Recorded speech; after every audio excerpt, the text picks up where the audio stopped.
Well, good evening and welcome to PM Express here on the Joy News channel. Now, on the 7th of December 2024, Ghanaians went to the polls to elect a new president and, by extension, a new government. John Dramani Mahama won the election overwhelmingly, over 1.7 million vote difference between him and his closest contender, Dr. Mahamudu Bawumia.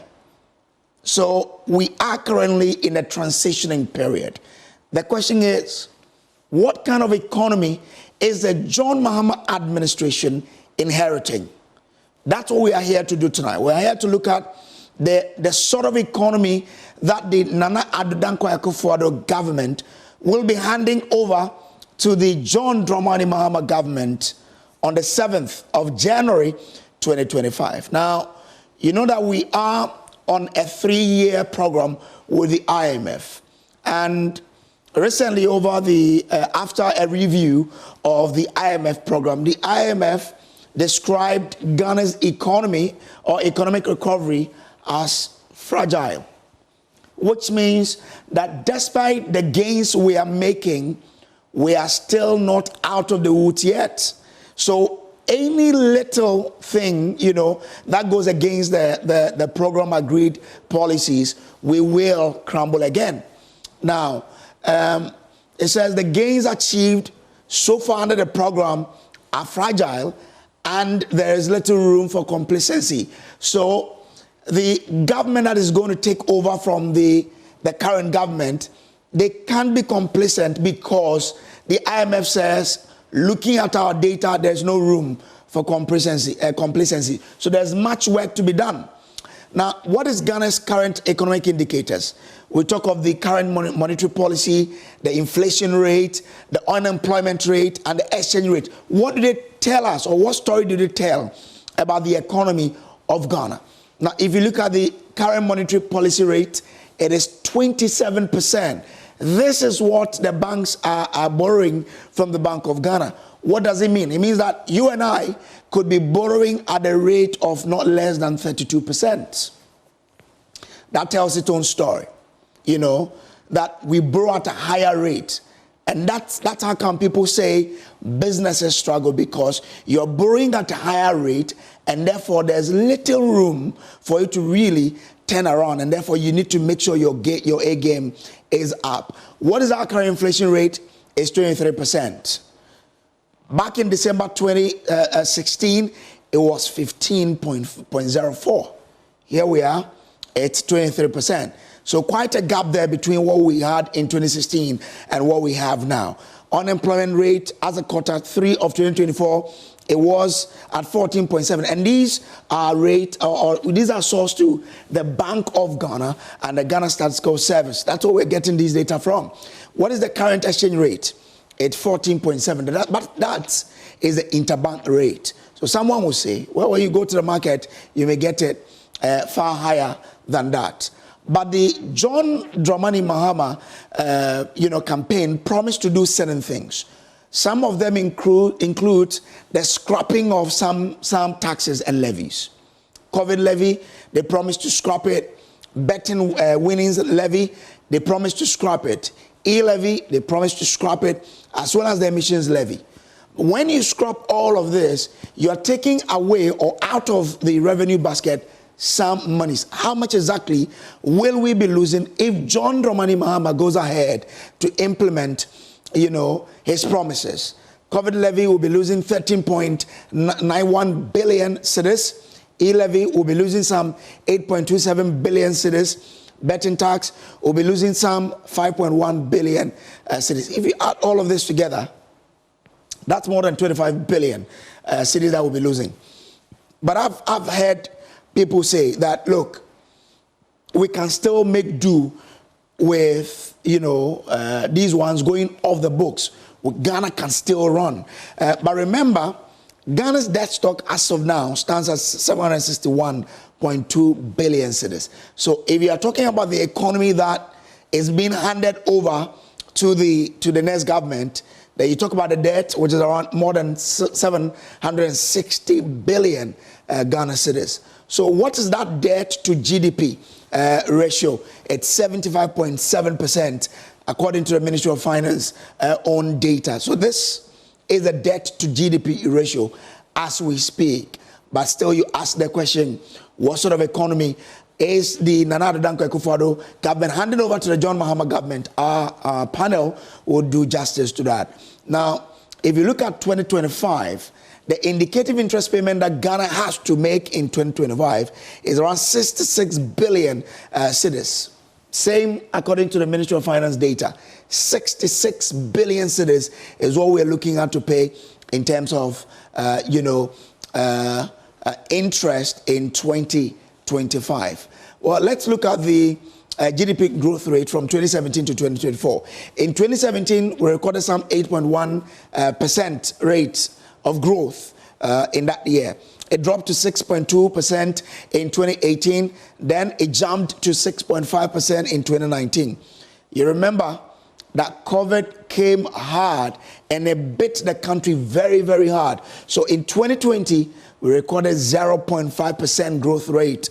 And that's, now, even that, we had people describe that as something that means that the government did well. But can we say same if you look at what we have been able to do afterwards? In 2021, 5.1% growth rate. In 2022, it dropped to 3.8%. Then in 2023, it is 2.9%. We had the government say they've made some huge gains in the sort of GDP growth rate that they are witnessing. Well, the economists will break that down.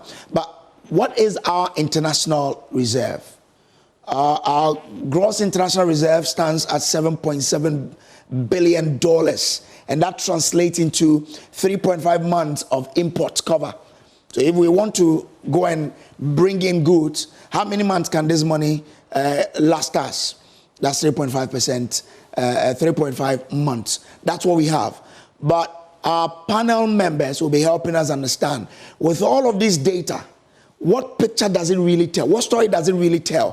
What sort of economy is being handed over to the John Mahama government? This is PM Express. My name is Samuel Kojo Brace. Do stay with us in the next 1 hour. Let's do this analysis together. That even though the new government wants to scrap some taxes, and I will be losing around 27 billion cedis, we can still survive. But from where you sit, what do you think is the kind of economy that is being taken over by the incoming government? Yeah, thank you very much, and a pleasure to be here. Just to check if you can hear me. Yes, clearly. Okay, all right, brilliant. Yeah, the economy, as we all know, is going through a very difficult patch the last 2 years with the cost of living, the rising inflation. We've had domestic debt exchange, external debt exchange, and I think particularly what we've seen over the last year has been at least the high-level indicators pointed to some sort of stabilization or relative stabilization, but we're still not, out of the woods in terms of how this transmits to the micro level to improve people's, well-being, the everyday man on the street. And that's the context in which John Mahama is coming right into government. We saw the incumbent lose quite heavily in the just ended election off the back of these economic challenges. It's going to be very tough for the government, particularly with what they are taking over. However, when you actually look at some of the things that they said they're going to do, especially on the tax cuts. I note that you're talking about 25 billion. These are projections that you're making over the course of 2 or 3 years. Yeah. When you actually look at the actual flows that have come in, so take a look at the 2023 provisional figures from the Ministry of Finance on what has been accrued from these amounts, that the figure is actually significantly less than what the projections are being made. So let me give you 2 items on that. Take e-levy, and in 2023, e-levy got us 1.15 billion. COVID-19 2023 is 2.1 billion. You add that up, that's about 3.3 billion against a total domestic revenue base of 133 billion and a nominal GDP of 841 billion. So you work that out, and actually on a GDP basis, just for e-levy and COVID levy, it's just about 0.4%, right, of GDP. I think these are the two biggest tax items that the government could make do or scrap. The betting tax, personally, I'm against its scrapping on the basis that these are more like corrective, sin taxes. Again, on the e-levy, the emissions levy, sorry, when you actually look at the data, currently people pay 10 pesos for every liter of petrol or diesel that you buy under the sanitation and pollution levy. Yeah. And so if the e-levy is to even stay, then we have to scrap the sanitation and pollution levy because that would amount to double taxation. But you work the numbers, however you slice and dice it, and I personally think that at least for those two tax items, the e-levy and the COVID-19 levy, they could actually go with very minimal impact on the public finances.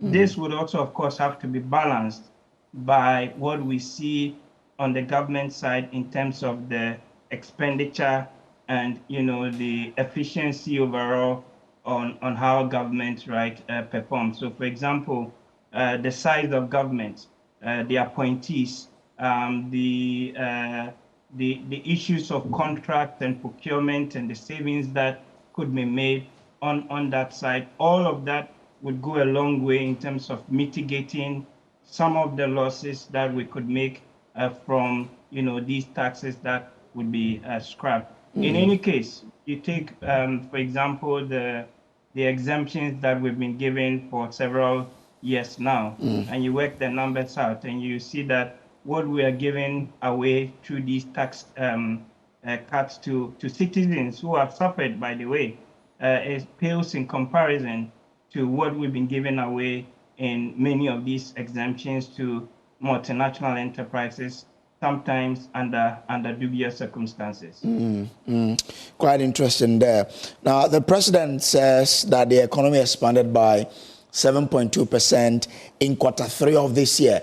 Is that what your books tell you, that we grew by that rate? No, so the figure would have come from the statistical service. And again, let's put this in context. This is the quarterly performance. We don't have the yearly performance yet, right? And that figure will come, and certainly it's going to be somewhere probably for 4%, plus in terms of the performance. Okay. But just picking one number on the quarterly performance doesn't really tell you much in terms of where we've come from. I've seen some statistics or graphic that was put out by the Ministry of Finance, was it today or yesterday, painting the record of the MPP over the 7+ years against that of the NDC over 4 years. And I thought that was quite curious. So why would they just pick 4 years of Mahama 2013 to 2016 and compare to 7 years of the NDC? And why not compare 8 versus 8? So let's go back to 2009, and you actually would see, again on the record, that some of the best economic performance we've had as a country is actually in the period 2009 to about 2011, coming into 2012. So what I'm trying to say is that we have to compare the record, even if we're doing averages, with the year-by-year basis and not necessarily the quarterly figures. But what the quarterly figures also is telling us, if you just isolate as a point estimate, is that yes, we're beginning to pick up momentum, but again, this growth has to translate to the micro level. It's got to translate into jobs. It's got to translate into, inflation coming down and people beginning to feel that the improvement in their livelihoods. Okay, all right. Thank you. Stay with me. Let me bring in Professor Lord Mensah here. Prof, for you, in simple terms, how will you describe the economy of Ghana, the one that is being handed over to John Dramani Mahama now? Yeah, it is a good evening and good evening to Theo at the other side. From where I sit, it's a very fragile economy that is being handed over to John Mahama's administration. Okay. Fragile economy in a sense that, you see, if you want to see whether economy has the potential to grow, whether the economy has, the resilience, to absorb shocks, you may have to look at, the yield curve of that economy. And when I say the yield curve, I'm talking about the interest rate structures.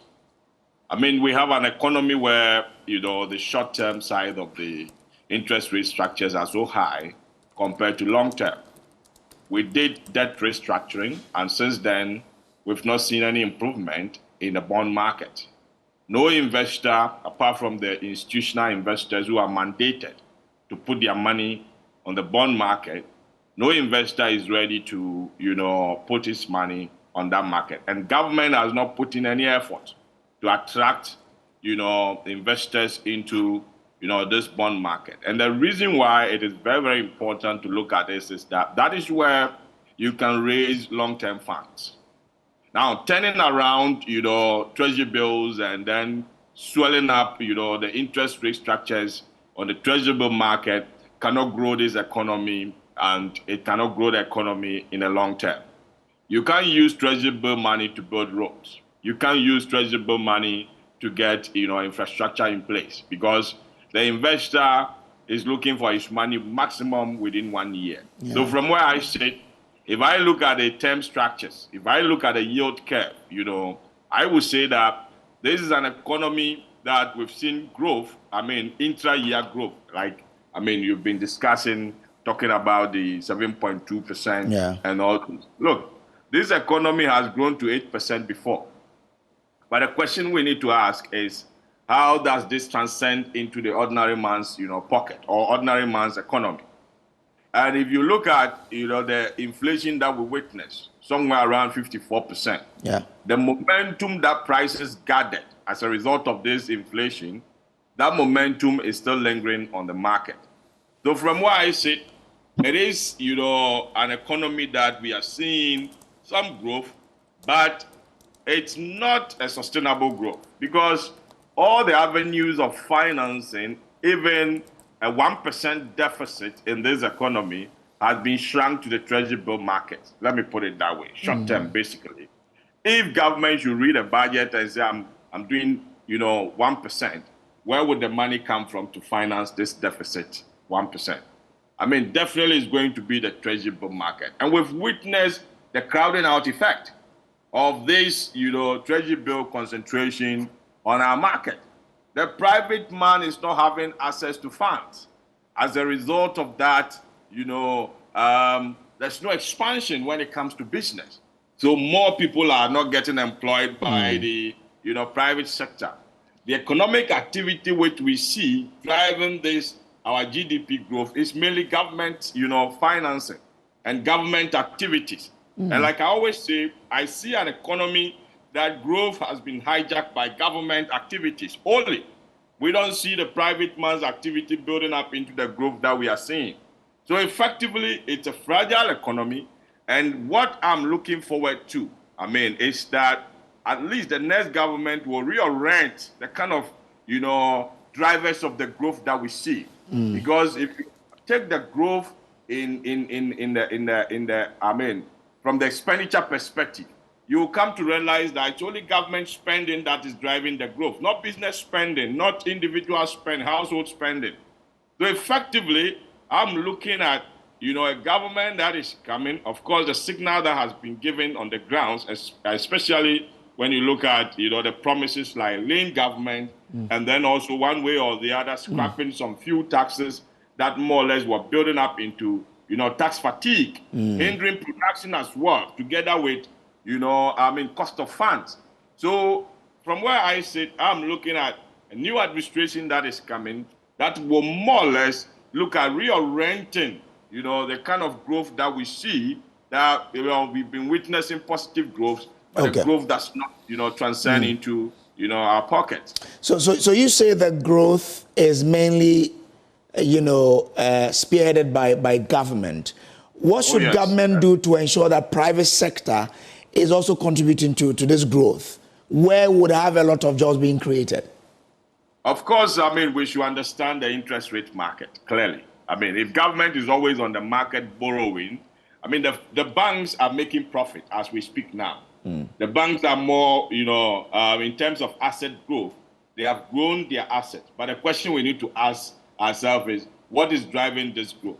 The growth is being driven by buying treasury bills and then, making money out of the interest rates that the treasury bill market offers. So banks are growing all right, but they're growing on the short-term side of the market, not necessarily doing the retail banking that we know, where they will look for businesses and lend to them, where they will look for individuals and lend to them. That is not what we are seeing in the economy. So the only way government can go about it is to give the signal to the market. Look, the first budget that will be read by the current administration should be able to determine whether the economy is ready to change or not. And clearly, this budget must specify. Of course, we are under an IMF program. Within the IMF program, we have targets. And of course, if we continuously go by the target, we have a long way to get to a point where I think, interest rate structures will start coming down and significantly come down to a level where the banks will not have appetite to even lend to the government again, and therefore refocus to the private sector and then individuals. So it has to do with the position of the government. But if government comes to the market and the first budget, they give the signal that, hey, look, we are going to build infrastructure. As a result of that, we need money. Where would you get the money? Are you going to get it from the private man, or you're going to get it from the treasury bill man to provide this infrastructure? If that signal is provided, then myself sitting here knows very well that there's no way interest rate is going to come down, and therefore, the banks will still be riding on the back of that kind of, economy to make more profit without necessarily, spreading up activities in the economy. Okay. Let me bring in Dr. Theo Acheampong here.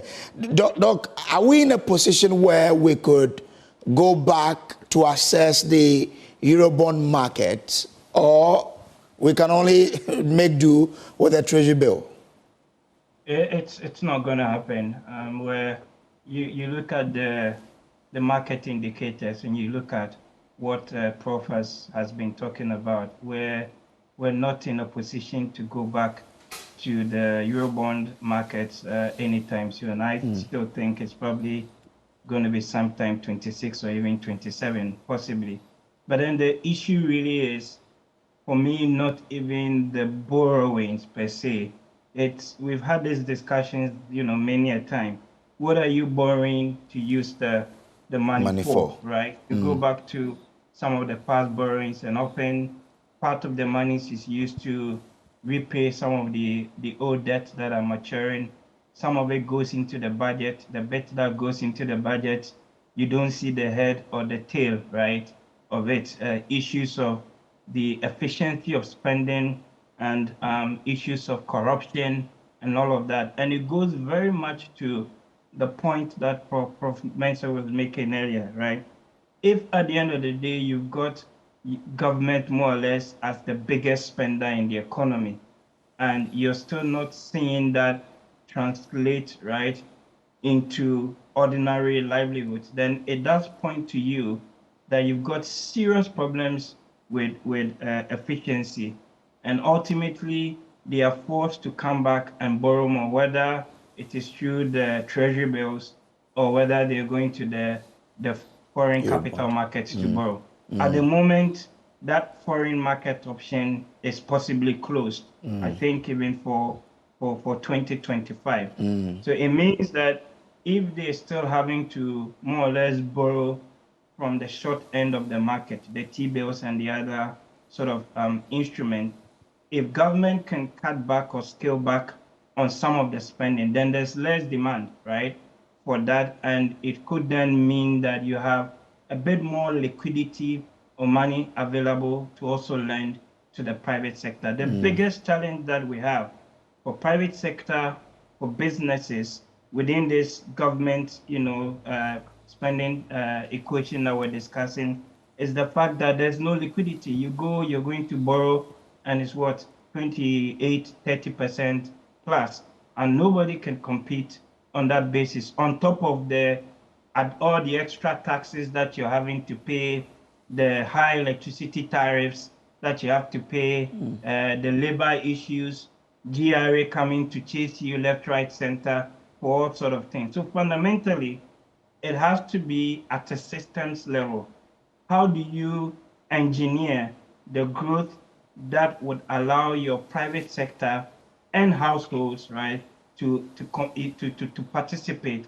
And to that extent, it is also a question of how we ensure that government is actually very efficient with its spending, because a lot of those inefficiencies ultimately would mean them needing more money and having to borrow more from the capital market, and ultimately crowding out the private sector. And that's why I also think that some of the other proposals that at least are in the manifesto, like the idea of the setting up the independent fiscal council, which is actually one of the IMF conditionalities, becomes extremely important going forward in terms of having an additional check or balance on how government raises and spends its money.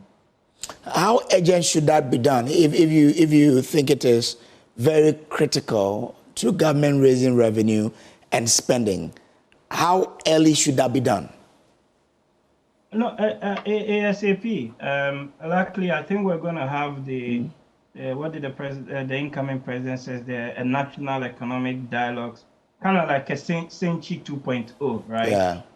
Early next year, and all of these discussions would come up. But on the fiscal council thing, I knew that as far back as October of this year, that should have gone to Parliament as part of the reviews that we're going to make before the current Parliament, rises. So very much would come back on the agenda in the ninth Parliament in the early days. But the other key thing, which I want to borrow what Prof said, is the signaling that first budget really is going to send the mark to the market. If we see the first budget again, all premised around spend, with very little in terms of how you're raising the money, very little in terms of the efficiency of the spending, and also cutting back or scaling back on corruption and improving procurement practices and all of that, then what that will more or less tell the market and many observers is that we're going to more or less have the same thing, and we shouldn't expect much, right, to change. And this is where it becomes a big issue for the government, because they've been voted into power with one of the biggest winning margins that we've seen probably since 1992 or 1996. Yeah. So the expectations are high, and people want things to be done rather differently. And ultimately, this economy is got to grow for the Ghanaian, bringing down the cost of living. And that really becomes the priority. So the budget for next year, I think, it's really important. Okay. I cannot overstress that. Professor Lord Mensah, so the budget can do a lot of difference for the incoming government. But we are in a country where if there are reductions in taxes, you want to see it reflect on the ordinary man's pocket. But usually you don't feel it that way. If government is successful in scrapping these levies and taxes, what should they do to ensure that the ordinary person is reaping the benefit of these taxes that will be off? See, let's appreciate that the current administration is coming with certain levels of goodwill. I mean, and you dare not take that for granted, looking at the vote difference that they got. I mean, clearly the market itself has a way of punishing government who tend to, send a bad signal that they are not doing well. I mean, you go to market, these women are ready to price anyhow, especially when you don't have scales measuring in terms of kilos what quantums will cost per, 1 CD or something. Let me put it that way. So effectively, the market, has a way of punishing, governments that are not doing well. I mean, they tend to, skyrocket prices anyway, anyhow. But if the market comes with certain levels of confidence, right, knowing kind of some stability, planning with your money that you have, that if you go and pick a basket of tomatoes, this week, the next week it will be the same price. There's no way you're going to see escalation in prices that we're witnessing in the latter part just before, a few months before elections. So it has to do with market confidence. And I think, this administration has gotten that already. I mean, from where I sit, and you can, take that from the market just before, the Christmas. And clearly, you will see that, yes, there's some kind of relief. I mean, when it comes to, pricing, there's some kind of confidence, going forward. And as a result of that, I don't think the market is ready to, tend to increase prices as, it's supposed to be. In as much as we have economic fundamentals driving, prices, sentiment also plays a role. So if you give confidence to the market, obviously the sentiment aspect of driving prices is going to tame down. And but Prof, must we leave it at that, or there is some strategies government has to do to ensure that indeed that should be the case? The strategy, like we said earlier, may have to come from government posture. If government tends to show the market that we are always going to be on the market to borrow, if government gives the signal that, look, we don't have control over, managing exchange rate, which has a way of feeding into prices. Of course, Ghana is an import-driven economy.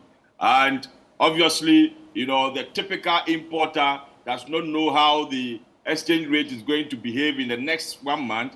Obviously, that is going to feed into prices, because if he's selling the product on the market today, he knows very well that by the time he's ready to buy the dollar in the next 1 month, the dollar has gone up. And effectively, he may have to price that into the goods on the market as of now. So from where I sit, it has to do with, the posture of the government. If government gives a good posture, obviously, the market will respond to that. Right. So let's see. As all of you have said, the first budget will indicate whether or not the confidence will still be there. Again, let me chip in something here. Okay. You asked about whether government will have access to, the international market or not. I can tell you the international market is an open market. It's a market where even junk bonds are even sold. Government can go there, but the question will be, at what cost are we going to borrow as we speak now? Here is the case where you're going to have, your bond selling at interest rate of about 60%. Would you like to borrow at that level? It depends on the government of the day. So from where I sit, the market is an open market. You can get in there, but you yourself will be priced out as a result of the interest rates that you're going to pay on your coupons. All right. Doctor, let me bring you back again, Dr. Thea Champon. So, once we're talking about cost of items, we're looking at the inflation here. Inflation is quite high as we speak. 23% is on the high side. What do you think the new government should do to bring inflation down so that we can all benefit? Yeah, it's the number one priority, right? So there's an article from Bloomberg on the 15th of December where they actually quote the president. And at the bottom it says, let me read it here. Bringing inflation down is number one priority. Stabilizing the currency is number two. Bringing the deficit down, cutting expenditure, increasing revenues. Those are the things that we need to be looking at. So, it's very much at the forefront, right, of what the new government intends to do. The number one priority, how to bring inflation down and how to stabilize, right, the currency. Of course, the two are linked.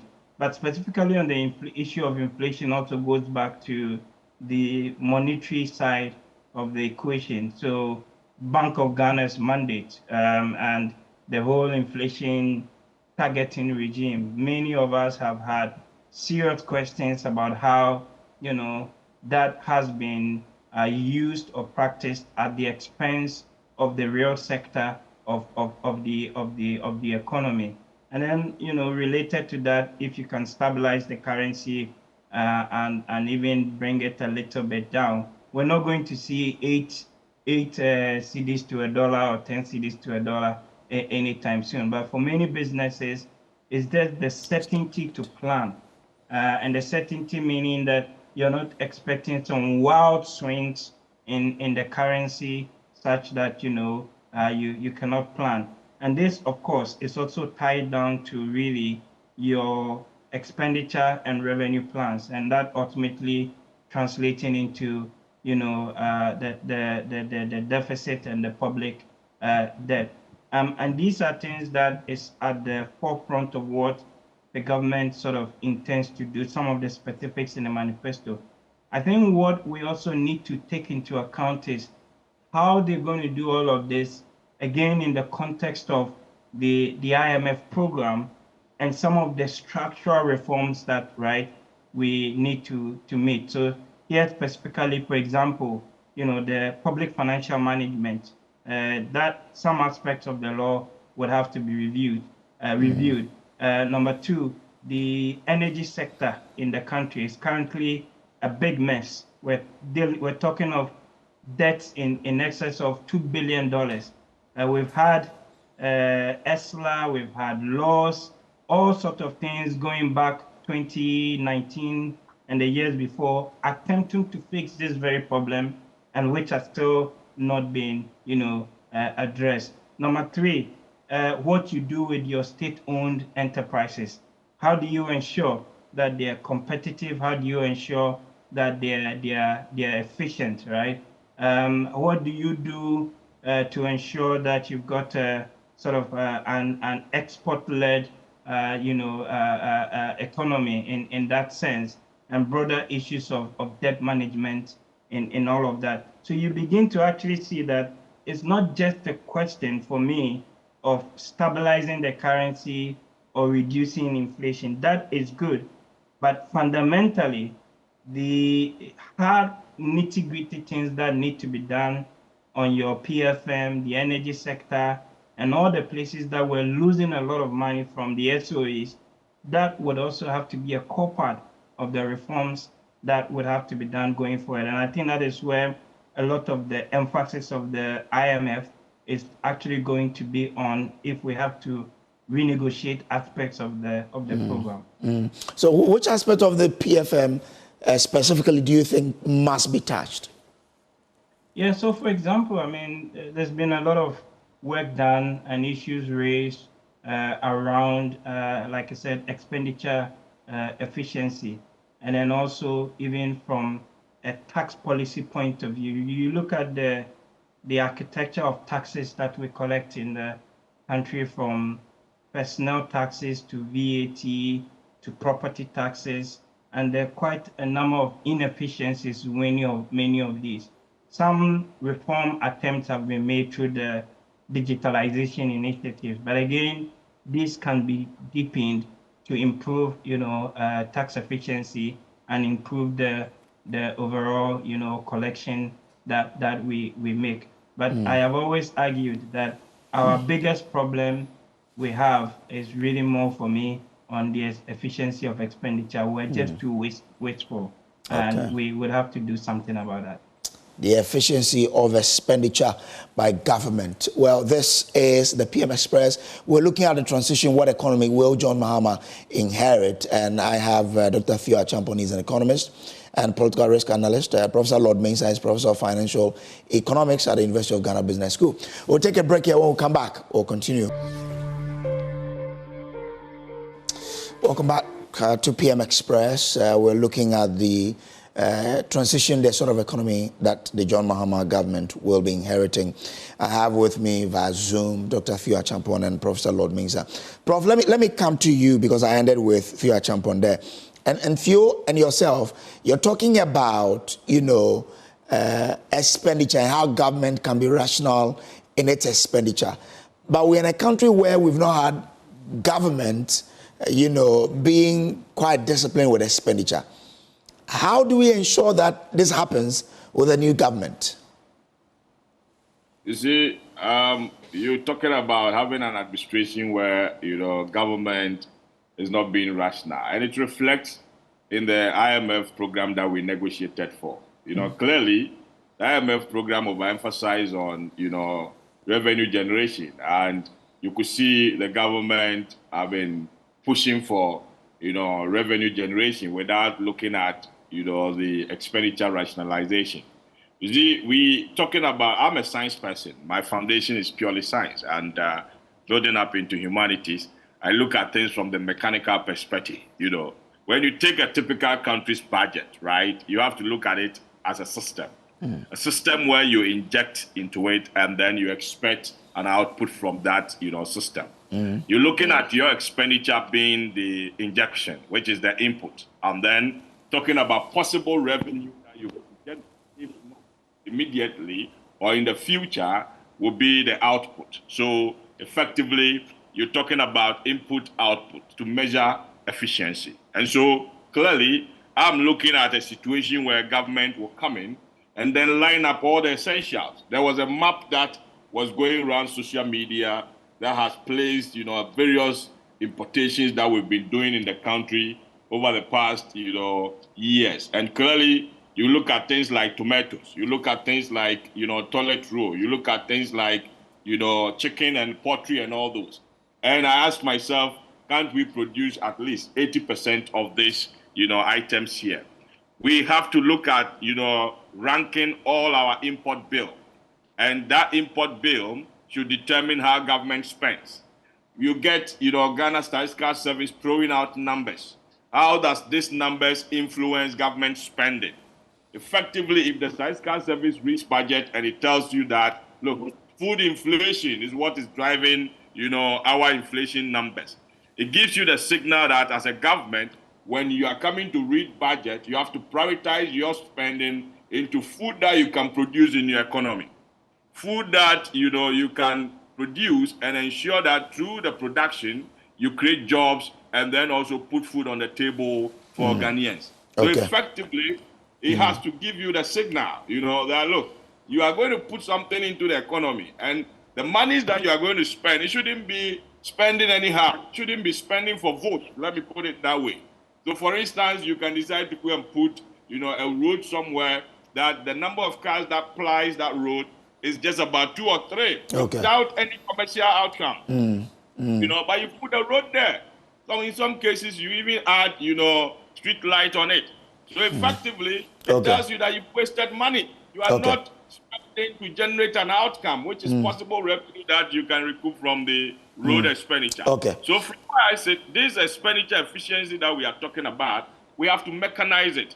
Government needs to understand that the situation we find ourselves in, every penny that you spend, in the economy, there should be a possibility that you generate from it, either now or in the future, from the same spending that you've done. And that would determine how efficiently you are spending. So expenditure lines must always go with, some scientific backing. We should commercialize government spending and then stop, putting money anyway, anyhow out there.